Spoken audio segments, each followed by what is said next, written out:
Avanti, adelante. Muy bien, bueno, buenas tardes a todos. Gracias por conectarse y por estar pendientes a tiempo. Me encanta verlos aquí. Me siento como si estuviéramos nuevamente en pandemia, pero eh, no es así.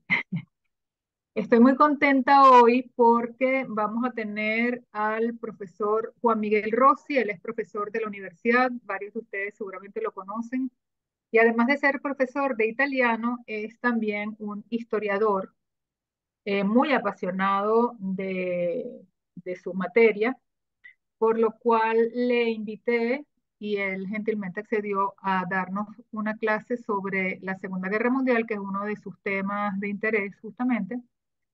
Em, y bueno, yo estoy encantada porque siempre aprendo mucho con las clases del profesor Rossi. Bueno, Entonces, solamente para que recordemos un poquito hasta dónde habíamos llegado.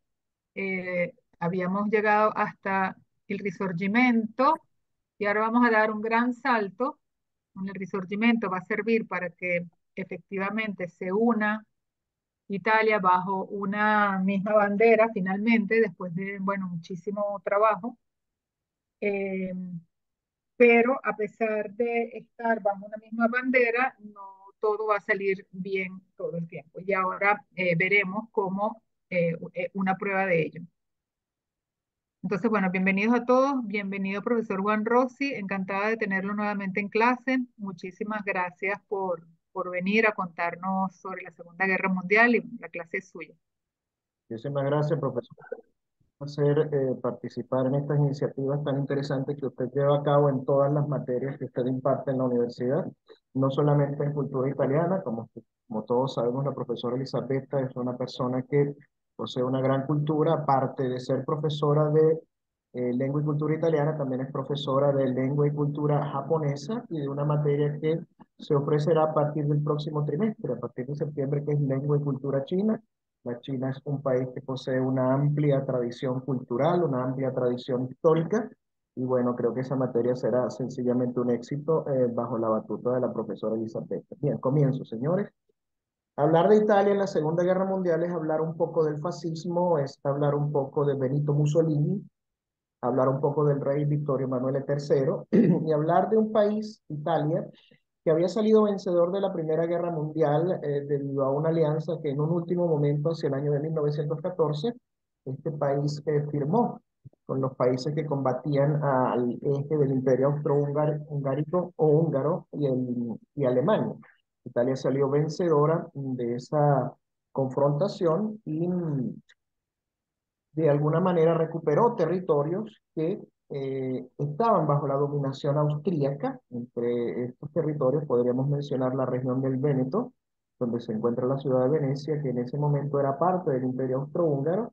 Y la Primera Guerra Mundial para Italia fue llamada la Cuarta Guerra de Independencia. ¿Por qué? Porque la última fracción del país que quedaba aún en manos de los austríacos fue liberada gracias a la victoria italiana en batallas como Vittorio Veneto y entre otras, y la ofensiva de 1917 y 1918, que dio a Italia la victoria en ese frente de la Primera Guerra Mundial. Pero después de la Primera Guerra Mundial, a pesar de ser Italia un país vencedor, el país entró en una profunda crisis económica y en una profunda crisis social que permitió, para hacer la historia corta, el ascenso de Benito Mussolini al poder mediante una situación conocida como la Marcha sobre Roma, que se efectuó en el año de 1922.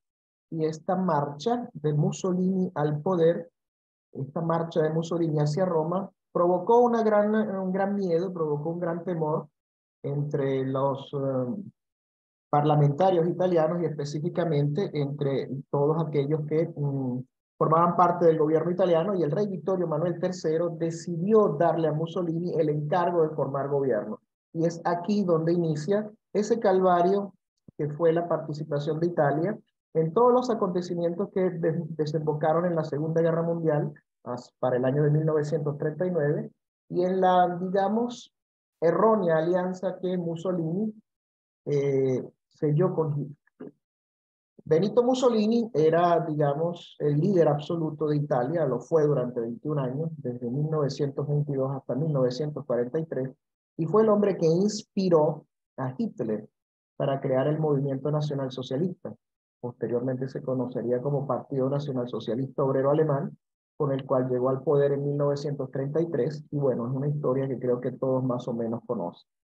La situación de Italia en la Segunda Guerra Mundial era la de un país que no estaba preparado para entrar en la guerra, era la de un ejército que no se encontraba adecuado a las exigencias del tiempo, y era la de una sociedad que era una sociedad pacífica. Ya los estragos de la Primera Guerra Mundial y las distintas crisis económicas por las cuales había pasado el país habían dejado una profunda huella en la sociedad italiana, y a pesar del liderazgo indiscutible de Mussolini en una sociedad que de alguna manera lo amaba y lo percibía como un líder, Italia había tenido un resurgimiento económico bajo, bajo el fascismo, un resurgimiento económico basado, entre otras cosas, en una política nacionalista, en una política socialista, pero nacionalista, que se oponía abiertamente a lo que era el socialismo o la internacionalización del socialismo, que estaba preconizada por la Unión Soviética, en esos tiempos ya bajo la égida de Joseph Stalin.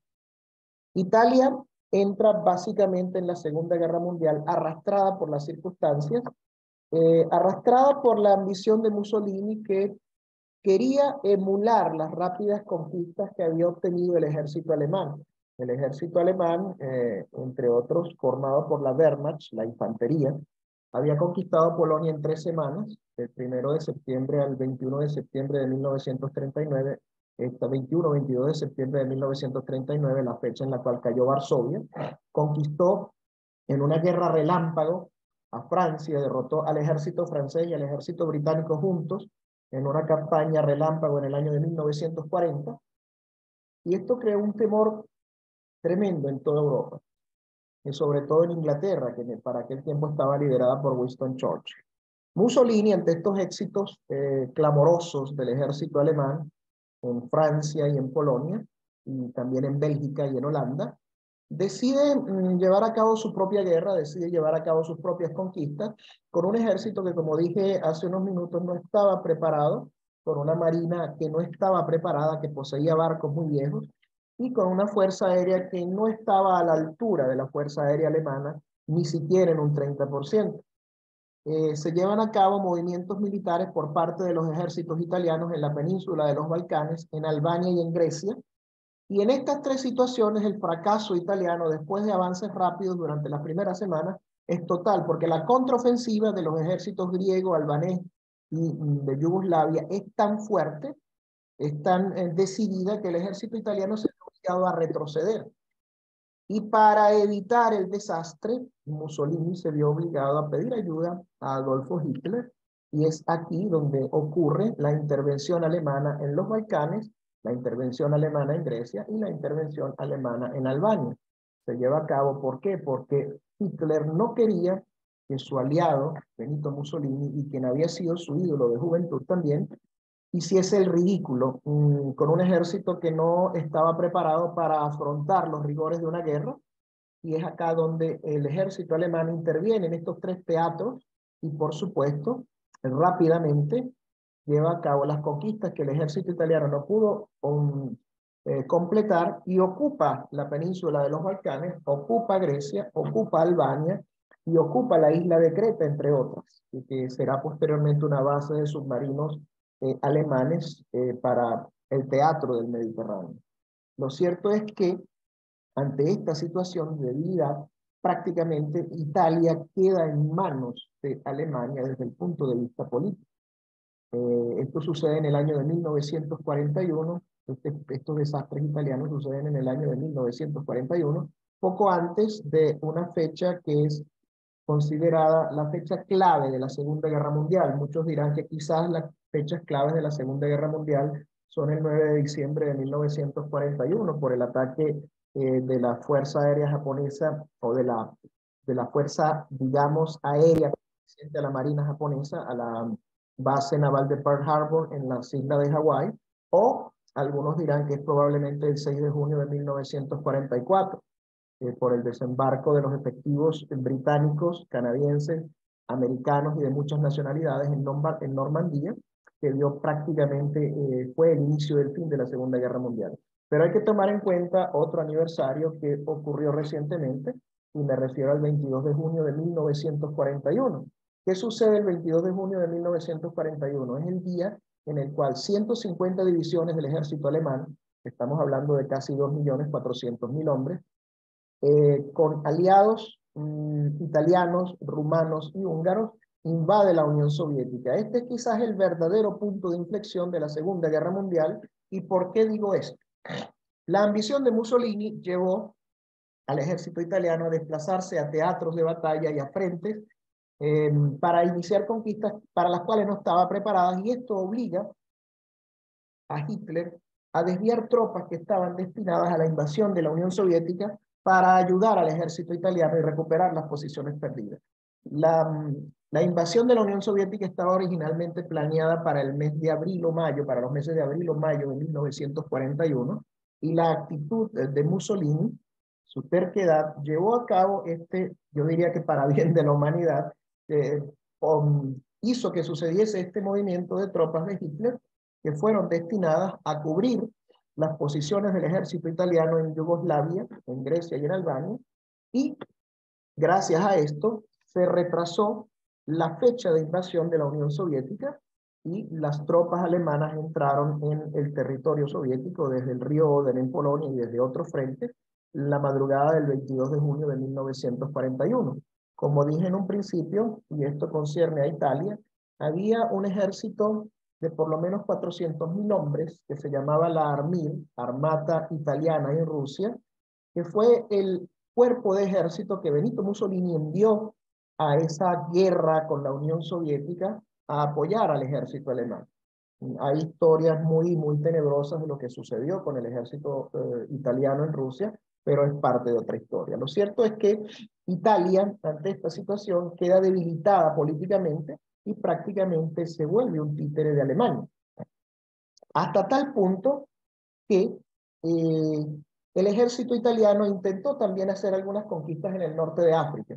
Y esas conquistas en el norte de África que intenta hacer el ejército italiano fueron un fracaso completo, porque el ejército italiano intenta oponerse al octavo ejército del general Montgomery en el norte de África, y los italianos, como dije, no estaban preparados bajo ningún punto de vista para afrontar una guerra, ni en Europa, ni en los desiertos de África del Norte. Es aquí donde otra vez Hitler debe dar una mano a su aliado Mussolini, a su ídolo Mussolini, su ídolo de juventud, y destina un cuerpo de ejército de infantería y un cuerpo de ejército acorazado, los famosos tanques Panzer, y son enviados al norte de África. Es aquí donde nace el famoso Africa Corps, comandado por una leyenda de la historia de las guerras, uno de los más grandes estrategas de todos los tiempos, el general alemán Erwin Rommel, que tengo que decir, no tenía ninguna vinculación de tipo político con el Partido Nacional Socialista Obrero Alemán.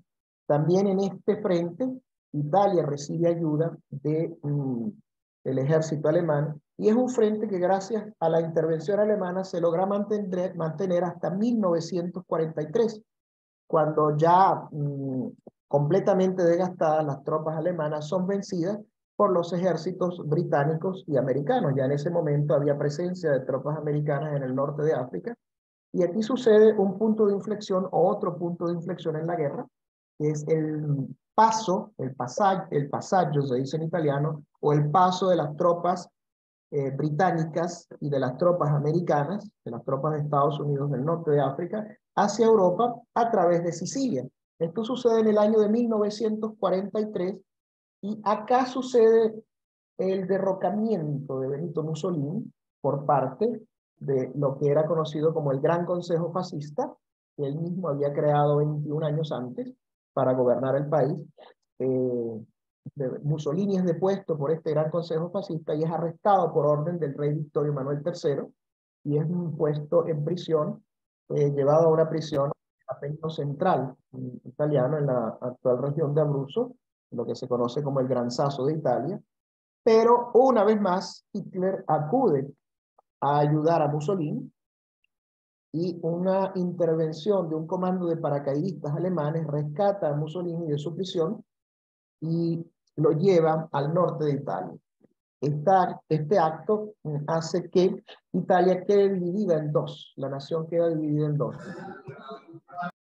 Una parte de Italia, que es gobernada por el mariscal Pietro Badoglio, quien fue, o Badoglio, como se pronuncia en italiano, que fue, digamos, nominado por el rey para hacerse cargo del gobierno italiano, y una parte de Italia muy pequeña, el norte de Italia, es conocida como la República de Salò o la República Social Italiana, gobernada por Mussolini.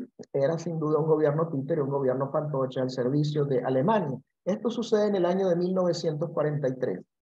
Vamos a ver un poco cuál era el teatro de la guerra en el año de 1943. Ya para ese periodo, las tropas alemanas en la Unión Soviética habían recibido muchísimos golpes muy duros por varias cosas. Tenemos que retroceder un poco al año de 1941 y hablar de la ofensiva alemana en la Unión Soviética. Las primeras conquistas alemanas en la Unión Soviética fueron conquistas muy rápidas, conquistas que se llevaron a cabo de una manera también muy veloz debido a la poca preparación que el Ejército Rojo, como se conocía, el ejército de la Unión Soviética, tenía. Pero ¿qué sucede? Stalin había previsto detrás de lo que se conoce como los Montes Urales, la cordillera de los Montes Urales, que es la división natural entre la Europa Oriental y Asia, había previsto la reunión de 10 millones de hombres que llevarían a cabo la primera contraofensiva soviética contra el ejército alemán. La ofensiva alemana se detiene en la Unión Soviética, en el territorio del occidente de la Unión Soviética, aproximadamente hacia el mes de septiembre de 1941. ¿Por qué en septiembre de 1941? La Unión Soviética es un país cuya posición geográfica, o era un país cuya posición geográfica, hacía que el invierno llegase con muchísima antelación de lo que llega en los países europeos. La llegada del invierno supone prácticamente un, un fin de la primera ofensiva alemana, y es acá donde comienza la contraofensiva soviética, con un ejército que estaba completamente preparado para la guerra de invierno. Esta contraofensiva soviética es el primer gran golpe que recibe realmente el ejército alemán, su primera gran derrota. No ocurre en la toma de Stalingrado en 1942, ocurre en la primera contraofensiva del ejército soviético que, como ya les dije, se llevó a cabo a partir de los meses de septiembre-octubre de 1941. El ejército alemán vuelve a tomar la ofensiva con la llegada de la primavera en el mes de abril, los meses de abril y mayo del 42, pero es un ejército que está diezmado, es un ejército que está disminuido por los rigores del invierno, por la contraofensiva soviética y por las bajas que ha sufrido en otros frentes. Recordemos que en ese momento se combatía en otros frentes también. Se combatía en los Balcanes, se combatía en Grecia. Francia estaba todavía bajo ocupación pacífica por decir, de las tropas alemanas, lo mismo que Bélgica y Holanda. Es a partir de 1942, entre 1942 y 1943, cuando Alemania comienza a sufrir las primeras grandes derrotas. Las derrotas en el norte de África, por el desgaste del Afrika Korps, las derrotas que sufre hacia finales de 1942 y comienzos de 1943 en la Unión Soviética, por la contraofensiva de los soviéticos del Ejército Rojo hacia la ciudad de Stalingrado, en donde se pierde un completo cuerpo de ejército alemán. Fue la primera gran derrota alemana realmente, y allí también sucumben por lo menos 150.000 italianos, de los cuales hoy en día no se tiene noticia de qué fin tuvieron. Allí sucede también algo muy importante, porque el gobierno de Pietro Badoglio, en el año de 1943 en Italia, firma un pacto con los aliados y permite el ingreso de las tropas aliadas desde el norte de África hacia territorio italiano. Pero esa parte de Italia estaba todavía ocupada por tropas alemanas. Y el avance de los aliados, de los británicos y de los norteamericanos a través del territorio italiano, será un avance muy lento. Será un avance que costará muchísimas vidas. En grandes batallas que han pasado a la historia, como la batalla de Monte Cassino, como la batalla de Anzio, el desembarco de Anzio en costas de la región del, entre otras, fueron batallas muy fuertes en donde un diezmado ejército alemán todavía tuvo la capacidad de oponerse al avance aliado y de causarle muchísimas bajas. Hay otra batalla muy poco conocida por la historia oficial de la Segunda Guerra Mundial, que es la batalla de Ortona, en la cual un cuerpo de ejército canadiense tomó esta ciudad del versante adriático, de la costa adriática italiana, en la región de Abruzos, en el año de 1943, a costa de muchísimas bajas. Asimismo, como fueron batallas tan fuertes, las de Anzio, las de Ortona o la de Monte Cassino, produjo un estancamiento en la ofensiva aliada a través del territorio italiano, y esto conllevó a un estancamiento de ese avance que se había considerado estratégicamente en un principio como el avance que debería liberar a Europa de toda la ocupación del ejército alemán, de la ocupación nazi. Ante esta situación, ante este estancamiento de la ofensiva aliada a través de Italia, es que se decide llevar a cabo el desembarco en el norte de Francia. Como bien lo sabemos, o lo saben las personas que conocen algo de historia, se consumó el 6 de junio de 1944. Esta situación italiana, esta situación con una ocupación alemana, con un avance lento de las tropas aliadas a través del territorio de la península, hizo que se creara una resistencia armada en Italia. Esta resistencia armada, conocida con el nombre de los partisanos no estuvieron únicamente presentes en Italia, tengo que decir que hubo también una resistencia armada llevada a cabo por la población civil en Francia y en los Balcanes. De hecho, el nombre original partisán proviene del yugoslavo, proviene de la resistencia armada que los yugoslavos llevaron a cabo a la ocupación italiana y a la ocupación alemana. Estos partisanos, que provenían de distintos setos sociales de la población y que provenían de distintas ideologías políticas, entre ellos había demócratas cristianos, comunistas, socialistas, ateos incluso, se opusieron ferozmente a las tropas alemanas, causándoles también muchísimas bajas, y esta oposición de los partisanos contribuyó valiosamente al avance de las tropas aliadas a lo largo de la península. Tengo que decir, si no me equivoco, profesora Elisabetta, si podría abrir los micrófonos o su micrófono. Sí, aquí estoy. Su padre participó en esta resistencia, siendo parte del movimiento de los partisanos, si no me equivoco, ¿cierto? Es correcto, me siento orgullosísima de eso, cada vez que puedo lo menciono. Sí, papá fue, de hecho tenía un nombre en código con el cual le avisaban por radio si iban a buscarlo. Y bueno, hay varias anécdotas también acerca de escapes un poco rocambolescos de mi padre a través de las ventanas, o incluso una vez debajo de las faldas de su madre estuvo una vez cuando lo fueron a buscar, porque además no solamente los partisanos se enfrentaban a los nazis, sino también al mismo tiempo también a los comunistas. Y había, si no me equivoco, una fracción de yugoslavos que hacían una especie de mímica de los partisanos y que buscaban enemistar aún más a los italianos a los alemanes con los italianos. Entonces había un tal, no recuerdo ahora el nombre, Mirko me parece que se llamaba, o una especie de terrorista que, que tenía una pequeña fracción con la cual hacían eh, eh, algunas entradas contra los alemanes, pero dejando ver que había sido hecho por los partisanos, de manera de que se aumentaran esas enemistades. Y hay una anécdota muy dolorosa acerca de un pequeño pueblo en Italia, cuando ya me estoy adelantando un año a su historia,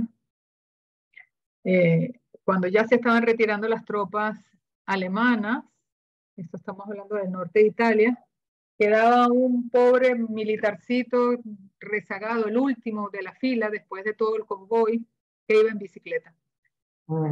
Y uno de estos señores lo mató y quedó como si hubieran sido los partisanos.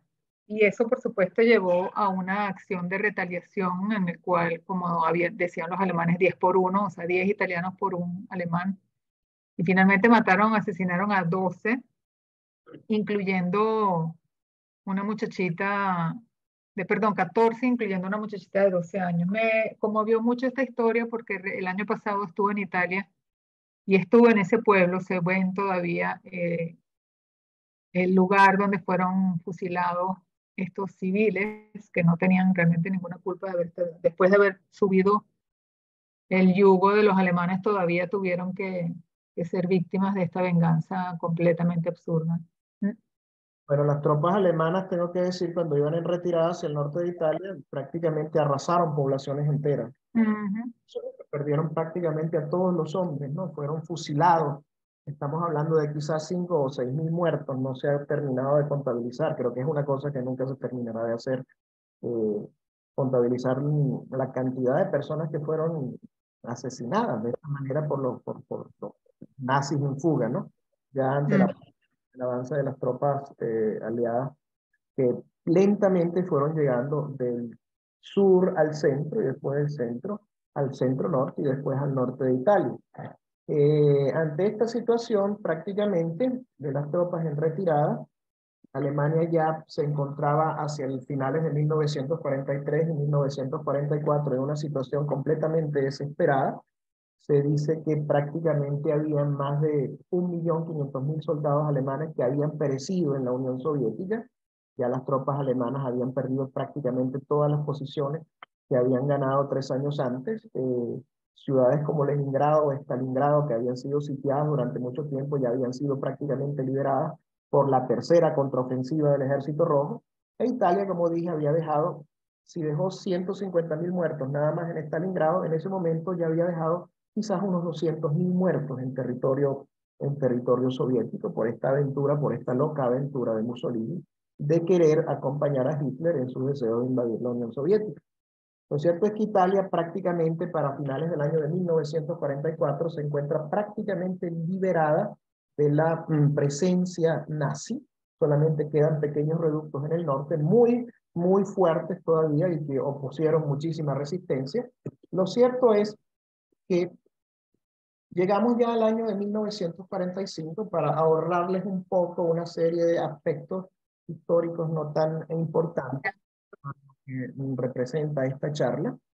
Y el fin de Mussolini es que ya depuesto completamente, habiendo perdido su autoridad como líder de la República Social Italiana, intentó escapar del norte de Italia, pero fue reconocido por unos partisanos. Inmediatamente fue capturado y fue fusilado. Su cuerpo fue, hay fotos que circulan por la red desde hace ya varios años, en las cuales se ve el cuerpo de Mussolini completamente mutilado, completamente destrozado, porque después de haber sido fusilado fue destrozado a bayonetazos, entre otras cosas. Debo decir que la participación de Italia en la Segunda Guerra Mundial fue un error muy grande, pero de ese error salieron después cosas positivas. Y me voy a permitir hablar de dos cosas. La primera fue el hecho de que los italianos, o que el gobierno italiano en carga para ese momento, decretó la realización de un referéndum que se llevó a cabo el día 2 de junio de 1946, en la cual los italianos o el pueblo italiano, los electores, debían elegir entre una república o si querían seguir siendo una monarquía. El recuerdo infame de lo ocurrido en 1922, cuando el rey Vittorio Emanuele III permitió a Mussolini formar gobierno, hizo que prácticamente un 56% del pueblo italiano votase a favor de la instauración de un gobierno republicano. El 2 de junio se conoce como el Día de Italia, el Día de la República Italiana, precisamente por la decisión que el pueblo italiano tomó en las urnas electorales, convertir a su país en una república, sin reyes. La decisión tomada por el electorado hizo que la familia Saboya, la familia real italiana, fuese expulsada del territorio del país y a partir de ese momento, bajo la conducción de Alcide Gasperi, se organizaron las primeras elecciones parlamentarias en mucho tiempo en Italia. Italia durante la monarquía había sido una monarquía constitucional con un gobierno parlamentario, cuyo jefe de gobierno era el primer ministro, que no era otro que aquel que obtuviese la mayoría en el Parlamento. Italia siempre tuvo un Parlamento bicameral. Lo que se hace prácticamente es instaurar nuevamente este gobierno parlamentario, pero la figura del rey pasa a ser sustituida por la figura del presidente de la República, que es entronizada dentro de la Constitución italiana como la figura del jefe de Estado. Es una figura protocolar porque quien realmente detenta el poder en Italia es el presidente del Consejo de Ministros. gracias a las elecciones, a las primeras elecciones parlamentarias llevadas a cabo en el año de 1948, se formó de nuevo un gobierno parlamentario en Italia con una mayoría de la democracia cristiana y fue Alcide Gasperi precisamente el primer jefe del gobierno italiano después de estas elecciones que se llevaron a cabo en el año de 1948. Bueno, por mi parte, he terminado mi disertación. Si alguien tiene alguna pregunta, una duda, una aclaratoria, o profesora Elizabeth, si usted desea hacer algún comentario. Sí, yo quisiera hacer un comentario, pero quisiera darles primero la palabra a los estudiantes si tienen alguna pregunta. Sé que había varios muy interesados en esta charla, en esta conferencia suya, porque el tema les interesa. Entonces, bueno, quería escucharlos primero a ellos antes de hacer un comentario. A ver, Si alguien interesado en hacer algún comentario. preguntas. Santiago, yo sé que tú estabas muy pendiente de esta charla. Por acá Juan Ochoa dice, tenía una duda pequeña. En ese referéndum por parte de la monarquía no hubo intentos de sabotaje. Se dice que sí, pero no forma parte de la historia oficial, forma parte, digamos, de las leyendas históricas, de las historias no escritas. Sí se ha escrito algo al respecto, sí se han hecho investigaciones al respecto, y también hay algunas teorías conspirativas que establecen que las elecciones de 1948 fueron, según, ganadas por los comunistas, y se dice que el gobierno de los Estados Unidos, en ese momento presidido por Harry Truman, habría de alguna manera saboteado el resultado, pues, causado sabotaje al resultado de esas elecciones del 48 para dar la victoria a la democracia cristiana, pero son cosas simplemente que no han podido ser comprobadas a lo largo de la historia y a mi manera de ver siguen siendo leyendas. No creo que... ¿Cuál es la razón por la que apresaron a Mussolini en Abruzzo? Esta pregunta la hace, no lo apresaron en Abruzzo, él simplemente fue apresado en Roma y fue llevado a la prisión, a una prisión que existía en el Apenino Central, en el Gran Sasso, en el territorio de la región de Abruzzo, porque se consideraba que era una región de difícil acceso. Debo decir que los paracaidistas alemanes que lo rescataron llegaron en planeadores, ¿ok? Entonces, uno de los golpes más brillantes jamás llevados a cabo a nivel táctico para rescatar a alguien, y este rescate de Mussolini fue verdaderamente espectacular desde el punto de vista táctico. No, no había ninguna razón especial. Yo diría que lo llevaron a esa zona por lo aislado de la zona. ¿Ok? Por acá hay otra pregunta. A mí por lo pronto no tengo Y dudas. la, Eso es la bastante. verdad es que ese rescate de Mussolini, o sea, merece una película de acción, es realmente fantástico, ¿no? Lo que De hecho, sucedió, la manera que lo... de hecho, se han hecho películas al respecto, hasta donde yo sé. ¿Cuántas veces hubo intentos de rescate hacia Mussolini? Documentado únicamente está ese que se llevó a cabo en el año 43. No, que yo sepa, no hubo más intentos de rescate. Ese fue el único porque y fue el fue único y fue exitoso. exitoso, y vaya que fue exitoso. Mm. Hubo, por cierto, una acción parecida. Los efectivos de la Wehrmacht tomaron en Bélgica en el año 40 un fuerte que estaba custodiado por el ejército belga, o el ejército y tropas combinadas belgas y holandesas. Se conoce como el asalto de la fortaleza de Eden-Emael, y fue llevado también a cabo por paracaidistas alemanes que llegaron en planeadores a la zona. Y este rescate de Mussolini en el 43 fue quizás inspirado en esa acción del año 40 para tomar este fuerte en el territorio de Bélgica, para ser precisos, en los bosques de las Ardenas. ¿Hay alguna otra pregunta o duda? ¿O algún comentario que desea hacer alguien? Yo quisiera, a mí me causa una fascinación repulsiva lo de los hombres fuertes, ¿no? Que han, eh, bueno, que dirigieron el destino de tantas naciones, no solamente en el pasado, desgraciadamente. Y la relación eh, entre Mussolini y Hitler, o mejor dicho, entre Hitler y Mussolini, me hace pensar en, bueno, yo siempre les digo a los estudiantes que la historia nos tiene que servir para, el estudio del pasado nos tiene que servir para entender mejor el presente. Y yo quisiera preguntarle, porque es fascinante el dominio que tiene de la historia, su opinión acerca de los hombres fuertes del presente. ¿Sobre cuál específicamente, profesora? Bueno, tenemos uno que sigue rigiendo en la Unión Soviética y, y tenemos uno, o tuvimos uno que duró 10 años en Venezuela y que sentó las bases de la situación política que seguimos viviendo 20 años más tarde.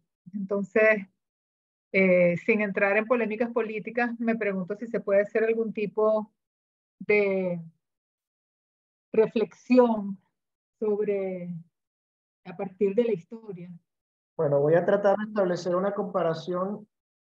En este caso, Italia queda un poco fuera del juego porque recordemos que Italia como país nace realmente en el año de 1861, ¿no? Ujú, Hay que hablar de un país con mucha historia, por ejemplo, Rusia. Eh, ujú, Rusia tiene una historia quizás de la formación de la Rus de Kiev, y aquí aprovecho para hacer una aclaratoria: los orígenes del pueblo de Ucrania y del pueblo de Rusia son los mismos. Se origina en la Rus de Kiev hacia el año 790 u 800, después de Cristo, perdón. Pero paso directamente a decir algo. La conformación del Estado ruso, primero bajo los príncipes moscovitas, bajo los príncipes de Novgorod, después la unión, cuando se lleva a cabo la unión entre el Principado de Novgorod y el Principado de Moscovia, que da origen a la Santa Rusia, que tuvo gobiernos, digamos, monárquicos. A los reyes de Rusia eran conocidos como los zares. La historia de Rusia es la historia de hombres fuertes en el poder y de una mujer muy fuerte, Catalina II. mm, Tenemos que recordar que no era ni siquiera de origen ruso, era de origen alemán, era de origen sajón. La historia de Rusia, por su conformación social, por la manera como se estructura el Estado ruso, cómo se forjan, digamos, las estructuras de esta nación, bajo la égida de los zares y después bajo la Unión Soviética, es la historia de un país que necesitaba hombres fuertes para su organización. Digamos que era la excusa, o fue la excusa desde un principio, para poder eh, instaurar las bases de una nación. Eran tiempos de guerra, eran tiempos digamos, en los cuales los turcos asaltaban el territorio ruso, la Horda de Oro, que era, digamos, un estado mongol, un estado de origen mongol, asaltó también el territorio de Rusia y era necesario la presencia de un hombre fuerte que aplicara mano dura, mano de hierro y que reuniera en torno a sí las fuerzas del pueblo para poder hacer frente a todas estas amenazas y consolidar las estructuras iniciales del Estado ruso. A lo largo de la historia Rusia tuvo muchos hombres fuertes como zares. Basta citar varios ejemplos: Iván el Terrible, Pedro el Grande, Pedro I o Pedro el Grande. Iván el Terrible perteneció a la primera gran familia de zares de Rusia, la familia imperial de los Rurik.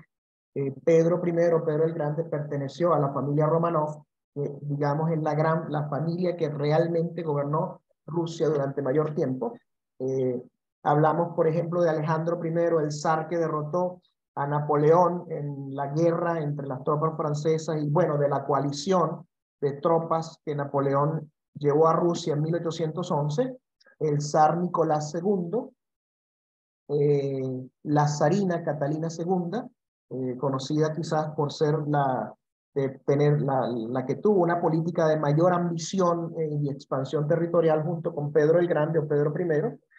Y en la actualidad, bueno, la presencia de este caballero Vladimir Putin, a quien por cierto intentaron darle no un golpe de estado. Para mí eso que sucedió el fin de semana con el grupo Wagner, tengo que decir que es lo que se conoce en italiano como una sceneggiata napoletana, una mesa en scena napoletana. mm. Tengo mis propias teorías al respecto, no las voy a ventilar aquí. La presencia de Putin en el poder como hombre fuerte durante los últimos 21 o 22 años obedece a una herencia que viene de la Unión Soviética. Los zares de Rusia fueron derrocados por una revolución. Hubo un interín, un gobierno, un interinato que fue presidido por Alexander Kerensky, que duró algunos meses, pero realmente el advenimiento del primer hombre fuerte del poder en Rusia, el de Lenin, Vladimir Ilich Ulyanov, conocido como Lenin, ocurre en 1918.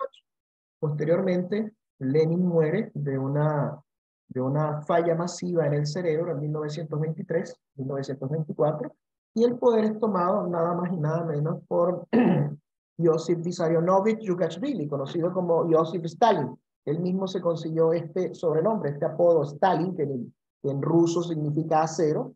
Stalin ni siquiera era ruso, era proveniente de una nación que se encontraba al sur de Rusia, al suroriente de Rusia, pero que formó siempre parte de la órbita rusa durante la égida de los zares, Georgia, no Georgia, como algunos la nombran. Georgia es un estado de la Unión Americana, Georgia es una nación que perteneció siempre al Imperio Ruso, que perteneció a la Unión Soviética, y Stalin nace en este país en 1857, en 1800, no, nace en 1879 y llega al poder en 1924 y se mantendrá en el poder por 29 años.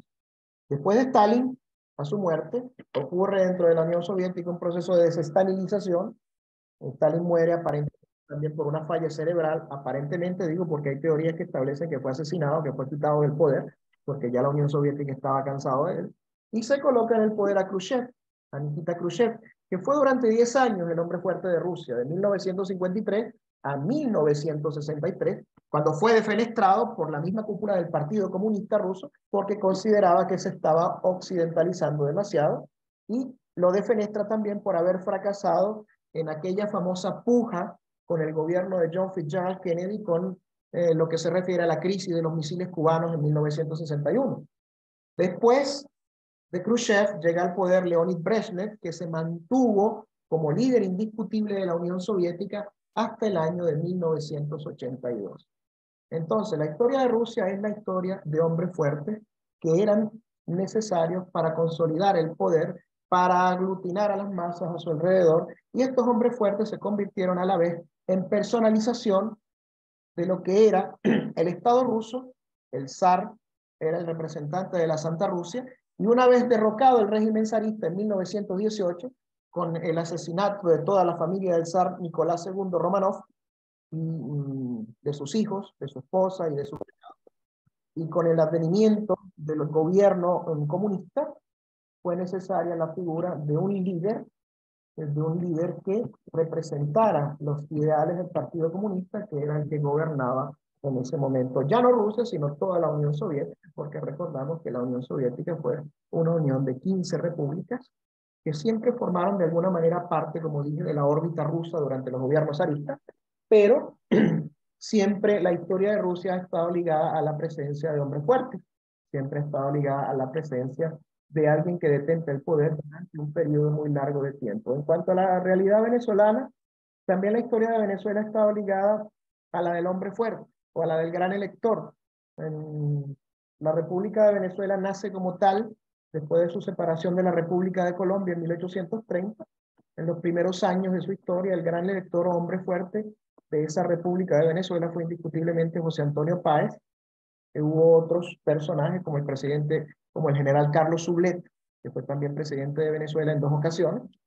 Luego de la defenestración del Estado liberal venezolano, de ese intento de crear una república liberal en Venezuela en la cuarta década del siglo XIX, llegan al poder los hermanos Monagas, José Tadeo y José Gregorio Monagas, quienes se turnaron y se alternaron en el poder de 1848 a 1858. Fueron hombres fuertes también. Después sobreviene en 1859 la Guerra Federal, que se extenderá hasta 1863, y de esta Guerra Federal nace la figura de Antonio Guzmán Blanco, que fue el líder indiscutible de la política venezolana y el gran elector venezolano desde finales de la década de los 60 del siglo XIX hasta su muerte en París en 1899. Él fue el fundador de lo que se conoce como el liberalismo amarillo. Guzmán durante 30 años será el protagonista de la política venezolana.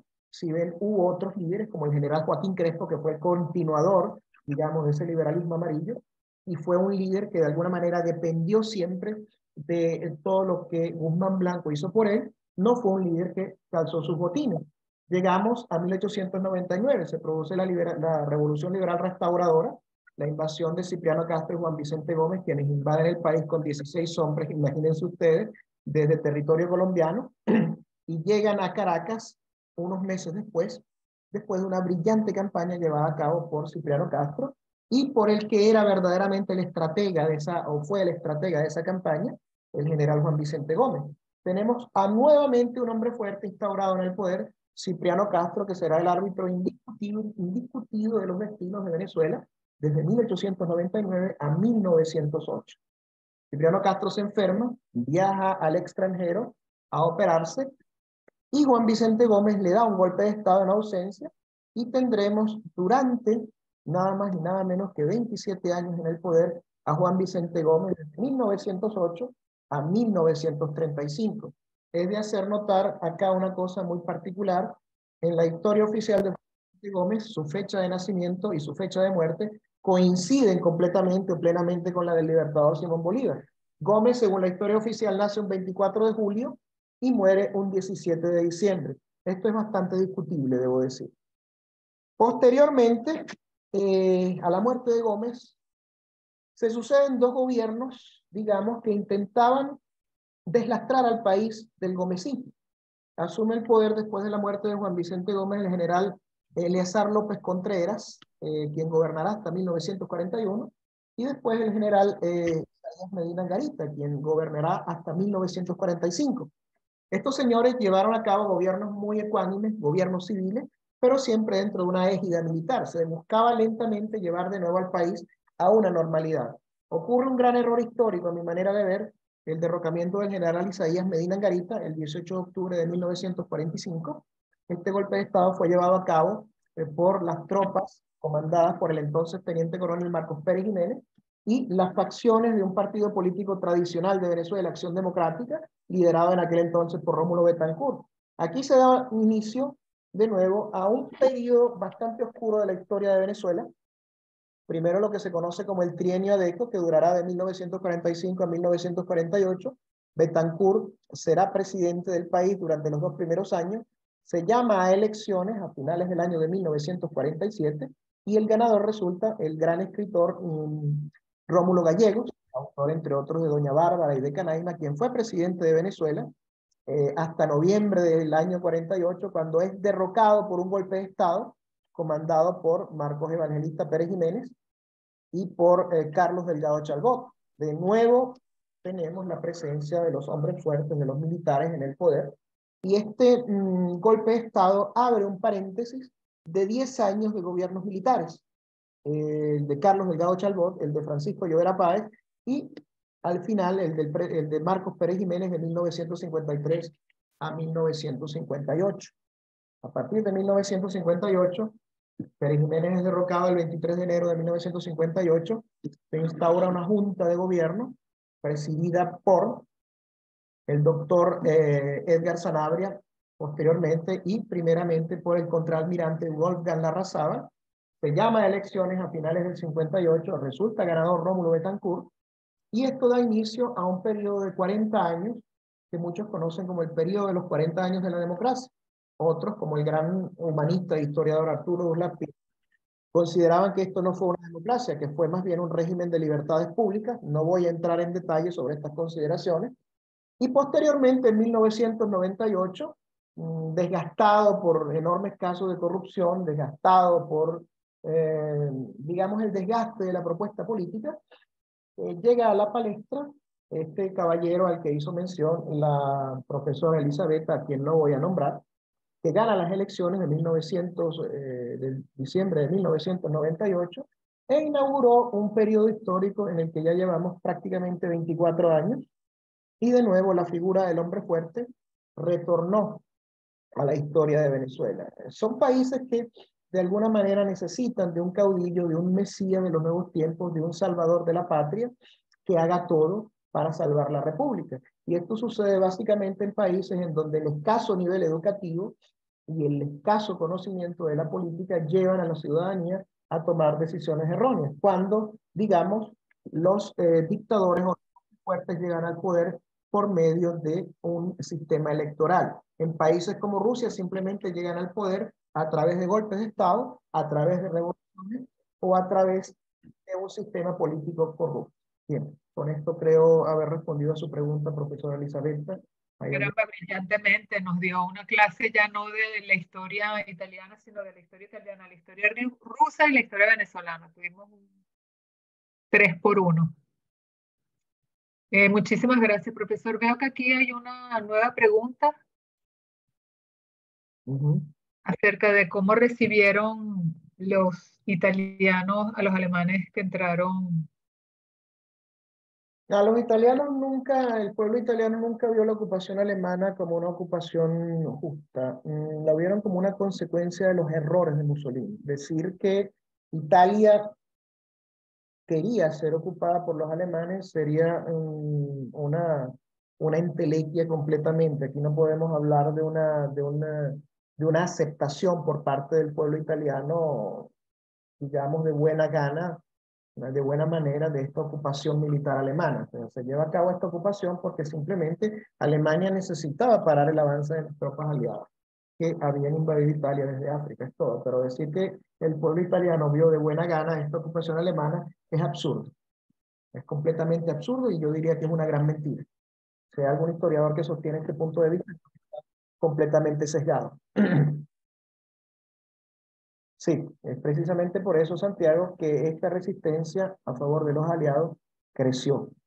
Sí, porque los aliados fueron siempre vistos como los libertadores del yugo alemán. O sea, los crímenes de guerra que cometieron los alemanes en el territorio italiano son atroces. No llegan a ser comparados con lo que ocurrió en los campos de concentración, con lo que se cometió con el pueblo judío, que para mí es el crimen de guerra más grande de la historia, el Holocausto, pero sí hubo unos crímenes de guerra realmente horrorosos, de los cuales todavía se tiene memoria y están bien documentados.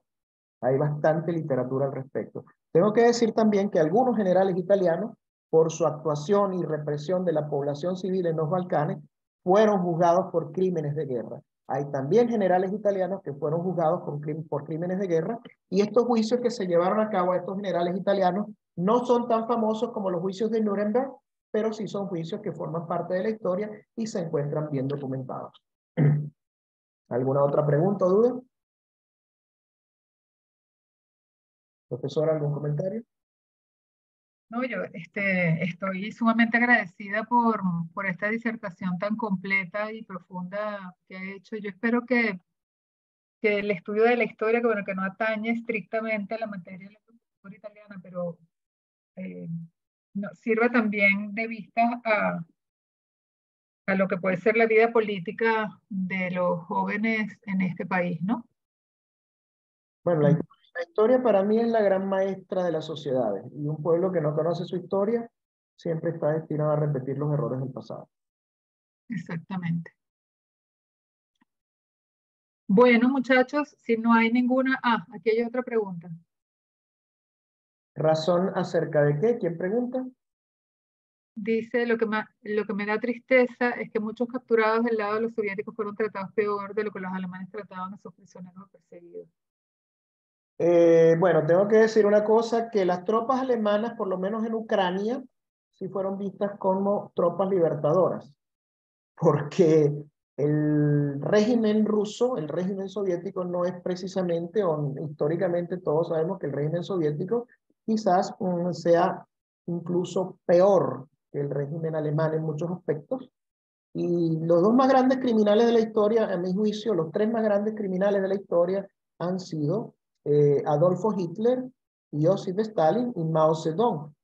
Aquí yo agregaría también un cuarto que es Pol Pot, quien presidió Camboya, que formaba parte de los Jemeres Rojos, y de una población de 9 millones de personas en Camboya se le acusa de haber asesinado a 3 millones. En cuanto a la Dios mío. población del país se refiere, Pol Pot quizás ha sido el más grande criminal de la historia, pero por cantidad de personas asesinadas a causa de su revolución, yo diría que Mao Zedong y Stalin y Mao Zedong junto con Hitler son los más grandes criminales que la historia haya parido jamás a mi manera de ver.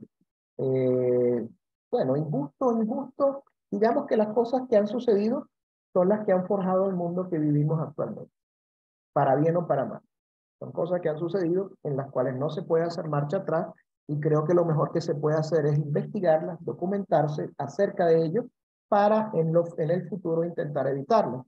Veo que hay algunas personas, algunos líderes políticos que no han aprendido de la historia Y eso que está sucediendo hoy en Ucrania es producto de esa terquedad y de esa ambición de ciertos líderes políticos o de hombres fuertes. ¿Ok?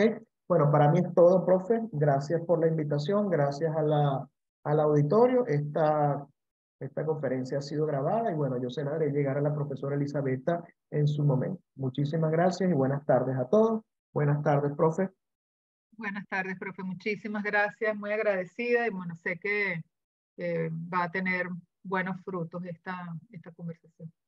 Gracias a todos. Eh, Gracias por su... Dejar de grabar. No sé si tiene tiempo para que hablemos un momento. Tengo unos 5 minutos, profe, ¿ok? Ujú.